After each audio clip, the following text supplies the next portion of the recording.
Hey guys, Brandon Vitro here, and in this video, we're going to be talking about the best investing apps. So there's a bunch of them out there right now. In this video, we're going to be talking about some of the more popular ones and which ones I think are better for different people. So there's a bunch of different apps out there, and I think different people would work better with different apps. Basically, because different people invest their money differently. Now, I've used a bunch of these apps, and of course, I do have my favorites, and so we'll be talking about that as well.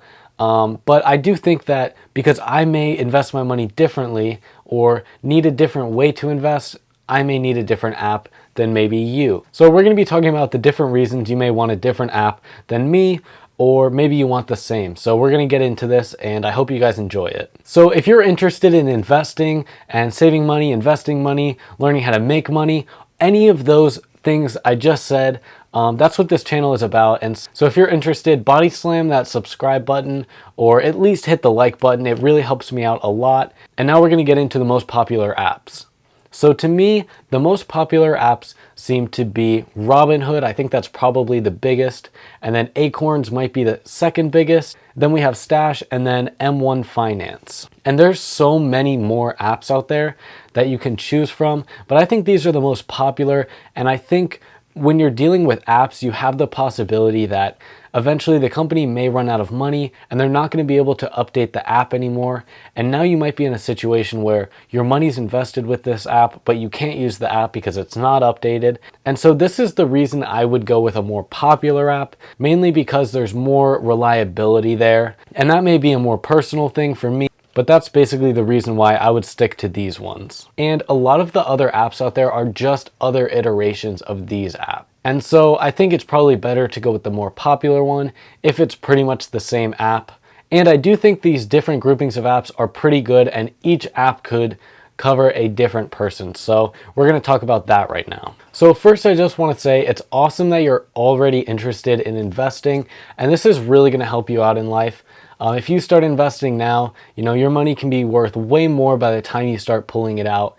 And that's really what this is all about. And it's awesome that you're already looking into this because it's really going to change your life and help you be more financially independent. So if you're like me, where you're really focused on saving every penny that you can and investing that money so that you're able to make more money with it, I think for you, the best apps are going to be Robinhood and M1 Finance. Now, the reason I say both is because they do have some differences and some similarities, but I think they actually work together very well. So we'll start with Robinhood, and Robinhood is an app where you basically can trade on the stock market with zero commissions. So traditionally, if you were going to buy or sell a stock, you would pay a broker, let's say, anywhere from like $5 to $15.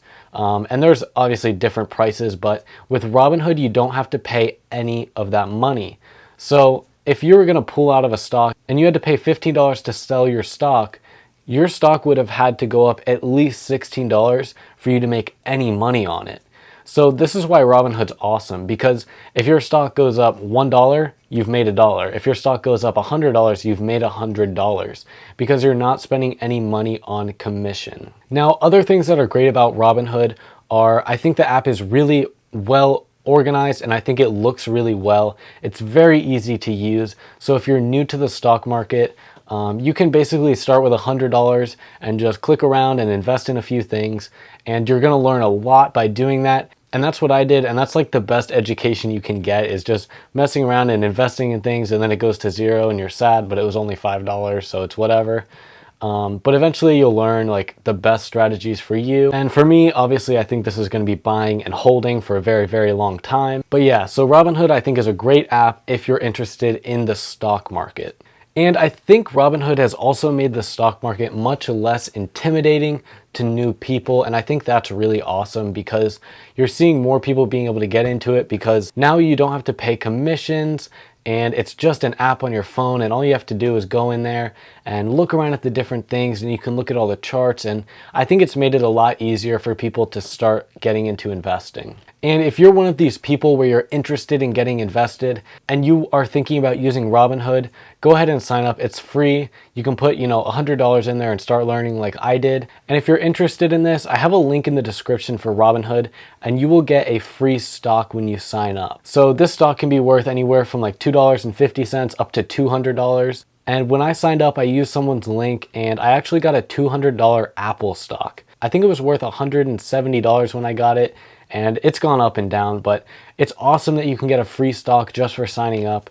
So if you're interested, go ahead and use my link. You'll get a free stock, and hopefully you can use that to help you get started in investing. So while Robinhood might be the best app, I think, for getting into the stock market, if you're interested in something like index funds, you're gonna have more trouble getting into that because Robinhood, as far as I know, does not really allow this, or there's no way to do it through Robinhood. And this is why I said Robinhood and M1 Finance work together so well, because this is something you can actually do on M1 Finance. Now, I think index funds are very, very important because I think they are much safer than stocks, because you're basically buying a bunch of stocks, but you're getting a little fraction of each stock. So this app is also very user friendly. Basically in this one, you organize all your investments into a pie chart.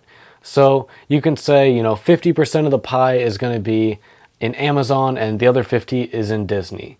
Now I wouldn't recommend this because that's not very diversified. So let's say 50% is Amazon and 50% is Disney, and every week you contribute $100 to your account. It's going to invest in $50 into Disney and $50 into Amazon. And so that's how it does it. So it breaks it up into different sections, and you decide what percentage you want of either stocks, index funds, mutual funds, ETFs, and then whatever you put in, it's going to break down into those percentages and invest that money for you. Now, the thing that I personally find most impressive about M1 Finance is actually that it uses Vanguard index funds. Now, this is something that's usually not available to people unless they have thousands of dollars to invest. And this app, you're able to invest with almost no money at all. Like, you can put $50 in and it's going to invest into these index funds. So for example, you can invest in the S&P 500, you could invest into the total stock market, or a bunch of different ones. Like, they have the Vanguard real estate one, and there's so many other options, but these funds that you're able to get into is basically the reason that I think you should get M1 Finance, even if you already use Robinhood and you like Robinhood, because you're able to get into these funds, and that's worth so much to me that I think M1 Finance is worth having another app on my phone. Now, if you are interested in M1 Finance, I do have a link in the description, and if you use that link, you will get a free $10 when you sign up. So you're able to use that $10 to invest however you would like, and M1 Finance is basically going to give you that money just for using the link in the description. Now, the next two apps I would say are for people that are not as invested in investing. So if you're not as serious about investing, I would say these two apps are for you. And these two apps are Stash and Acorns. Now, I'm sure you've seen the ads for Acorns, like there's a million of them. There's one with Ashton Kutcher. So I'm sure you've ended up seeing some of those apps. And if you don't know what these apps do, it's actually a pretty cool idea. So it basically rounds up every purchase you make, and then it invests the difference between however much you bought and what it rounded up to. So if you buy something that cost $4.50, Acorns rounds it up to $5, and then that extra 50 cents they put into your investments. Now, I think that's a really cool idea in theory, but for this video, I went in and I read the fine print about Acorns. The same thing with Stash. So what I found out when I started doing research is both of these apps charge $1 per month to use them. Now, that's okay if you're investing a bunch of money, but like I said, Robinhood costs nothing to invest, except for, whatever the cost of the stock that you're buying is. And M1 Finance, same thing, there's no trading fees. So for Acorns to go and charge money every single month, so I understand that they want to make money, but when you look at it from an investing perspective, let's say over the course of a year, through your transactions, you invest $100 through Acorns. Now, you may think that's awesome, you've invested $100, but over the course of a year, to use their service, you've paid $12 because it's $1 per month. Now, if you think about it, $12 is 12% of $100. So that's how much you've invested, and you lost $12. So that's 12% of your investments. Now, when you're investing, your goal is to make back the highest percentage possible, and typically the S&P 500 gets about like 8.5% on average. Now, you're paying 12% to use this service if you invest $100. Now, you're not even going to be able to make that money back in your investments unless you invest in something really good where you're able to get, more than 12%. But the odds of this are pretty low, especially if you're someone using acorns and investing isn't super important to you.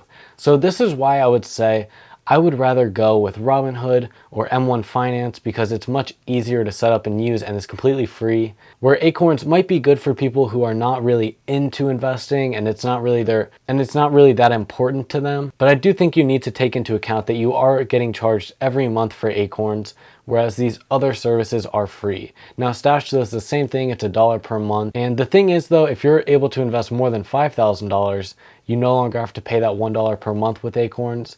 But if you're investing $5,000, you may as well go to M1 Finance and invest it there. So that's where I kind of think, maybe it's better just to start with Robinhood and M1 Finance.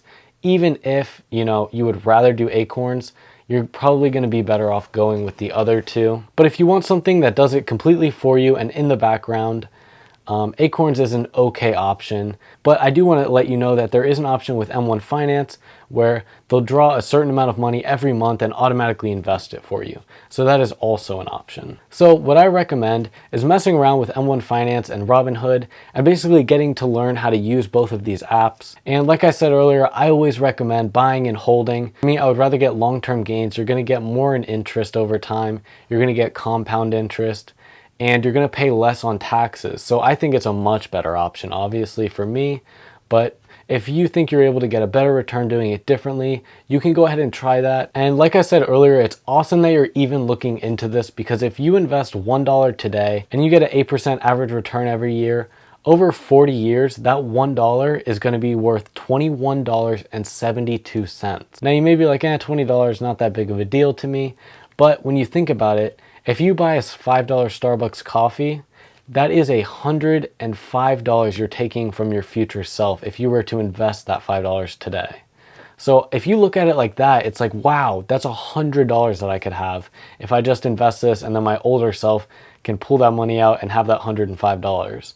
That's kind of what I use for inspiration, and I think it's an awesome way to look at it because it really makes you look at it like, is this $5 thing really worth, $105? Because that's how much I'm kind of taking from my future self. So thank you so much for watching this video. I hope it helped you figure out which app is best for you, and if it did, go ahead and body slam that like button. If you're interested in videos about making money, investing, making money on YouTube, all these different things, starting your own business, anything like that, go ahead and subscribe. I make videos like this all the time. If you have any questions about the apps, anything like that, any questions at all, go ahead and leave a comment and I will make sure I respond to you. I respond to all my comments. Check out the links in the description. I'm giving away a couple of these wallets. I give away at least one every month. And this is kind of like my brand that I'm starting. I'm testing everything out, but this is like a minimalist wallet. Thank you so much for watching. I hope this video helped. Go watch some more of my videos and I'll see you in the next one.